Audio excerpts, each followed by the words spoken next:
और प्रधानमंत्री नरेंद्र मोदी इस वक्त संबोधित कर रहे हैं, आइए सीधे चलते हैं। कई जगह यह भी सवाल उठाया जा रहा है कि अब कृषि मंडियों का क्या होगा। क्या कृषि मंडियां बंद हो जाएगी? क्या वहां पर खरीद बंद हो जाएगी? जी नहीं, ऐसा कतई नहीं होगा।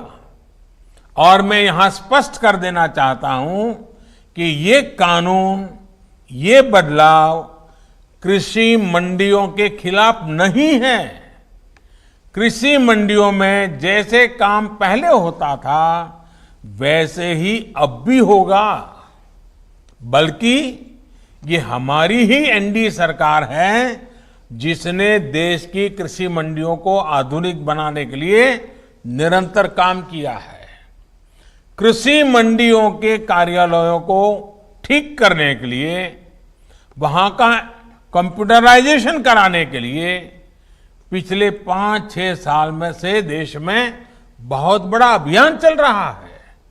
इसलिए जो ये कहता है कि नए कृषि सुधारों के बाद कृषि मंडियां समाप्त हो जाएगी, तो वो किसानों से सरासर झूठ बोल रहा है। साथियों, बहुत पुरानी कहावत है कि संगठन में शक्ति होती है। कृषि सुधार से जुड़ा दूसरा कानून इसी से प्रेरित है। आज हमारे यहां 85% से ज्यादा किसान ऐसे हैं जो बहुत थोड़ी सी जमीन उनके पास है। किसी के पास 1 एकड़, किसी के पास 2 एकड़, किसी के पास 1 हेक्टर, किसी के पास 2 हेक्टर। सब छोटे किसान हैं। छोटी सी जमीन पर खेती करके अपना गुजारा करता है। इस वजह से इनका खर्च भी बढ़ जाता है और उन्हें अपनी थोड़ी सी उपज बेचने पर सही कीमत भी नहीं मिलती है। लेकिन जब किसी क्षेत्र के ऐसे किसान अगर एक संगठन बनाकर यही काम करते हैं तो उनका खर्च भी कम होता है और सही कीमत भी सुनिश्चित होती है।